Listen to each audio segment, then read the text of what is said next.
Good morning guys! Nandito po tayo ngayon sa ilalim ng puno ng langka. Ayan o, ang dami niyang bunga. Ayan, 2. Ito pa.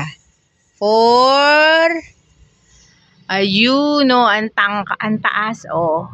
Ano kaya mangyayari dyan? Makakahinog kaya yan? O siya ay babagsak na kahit siya ay hilaw pa? Kasi ang lalaki niyan eh. Inoobserbahan po natin kung alin sa kanila yung magiging hinog. Yan. Ito po ay dito sa Palimbang, guys. Wala akong tanim na ganyan.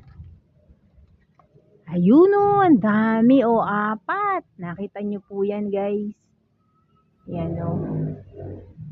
Sigurado hindi lahat ng yan po ay mahihinog.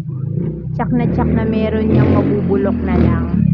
Kaya bago pa mabulok, dapat kuhanin na at gawing gulay. Langkang ginataan. Nagluluto po ba kayo nun, guys? Sasahugan natin ng hipon at ng pork.